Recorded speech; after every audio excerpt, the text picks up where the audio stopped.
এনেদৰে আলু ভাজি আপোনালোকে খাইছেনে? মই এটা কেৰাহী জুইত উঠাই দিলোঁ, তাত অকণমান পানী দিলোঁ। পানীখিনি গৰম হোৱাৰ পিছত তাত মই আলু কেইটামানো দি দিলোঁ। সৰু আলু কেইটামান মই কেৰাহীটোত ভালদৰে সিজিবলৈ দিলোঁ আৰু ঢাকনিখন লগাই অকণমান সময় সিজা হোৱাৰ পিছত এয়া মই গোটেইখিনি আলু উঠাই ল'লোঁ আৰু মই দুফাল কৰি দিছোঁ। ইচ্ছা কৰিলে গোটা গোটাকৈও দিব পাৰি। এইবাৰ আলুখিনি ঠাণ্ডা হোৱাৰ পিছত মই বাকলিবোৰ গুচাব চেষ্টা কৰিলোঁ, কিন্তু মই গোটেইবোৰ গুচোৱালৈকে ধৈৰ্য নাথাকিল, কেইটামানহে গুচাই ল'লোঁ। আৰু এতিয়া সেইটো কেৰাহীতে মই অকণমান তিল গৰম কৰি ল'লোঁ।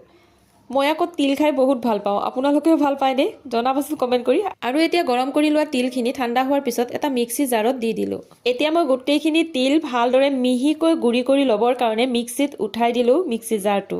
আৰু এয়া মোৰ অকণমান পিছতে তিলখিনি একেবাৰে মিহিকৈ গুড়ি হৈ গ'ল। আৰু এইবাৰ মই আকৌ এটা কেৰাহী জুইত উঠাই দিলোঁ, যিটো নেকি মোৰ বহুত প্ৰিয় কেৰাহী, আপোনালোকে গমেই। আৰু সেইটো কেৰাহী গৰম হোৱাৰ পিছত মই তেল অকণমান দিলোঁ। তেলখিনি গৰম হোৱাৰ পিছত প্ৰথমতে মই অকণমান গোটা জিৰা দিলোঁ, তাৰপিছত পিঁয়াজ দিলোঁ, জলকীয়া দিলোঁ আৰু এতিয়া হেতাৰে ভালদৰে লৰাই দিলোঁ। আৰু অকণমান সময় লৰাই লোৱাৰ পিছত মই জোখ অনুযায়ী নিমখ, হালধি গোটেইখিনি দি ল'লোঁ।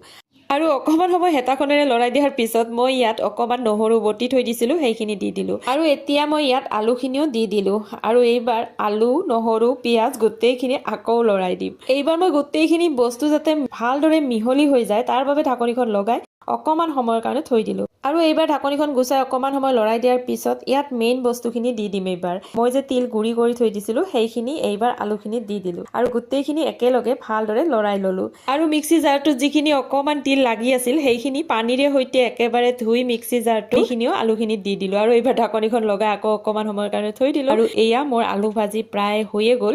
আৰু খাবলৈ যে ইমান বেছি সোৱাদ ভৰা হৈছিল, লগতে গন্ধটো যে ওলাইছিল নহয়, ক'বলৈ মানে ভাষা নাই, ইমান ধুনীয়া এটা গোন্ধ ওলাইছিল। আপোনালোক সকলোৱে গম পায় তিলৰ কেনেকুৱা গোন্ধ, নহয়নে বাৰু? দাইল, ভাত, আলু ভাজি আৰু লগত এটুকুৰা নেমু থাকিলে আৰু কি লাগে, নহয়নে বাৰু? আজি দুপৰীয়া সাজত আমাৰ এয়াই আছিল আৰু লগত আছিলে অকণমান বন্ধাকবি ভাজি। গতিকে আজি আমাৰ দুপৰীয়াৰ ভাতৰ থালিখন কেনেকুৱা দেখিলে জনাব। Bye bye.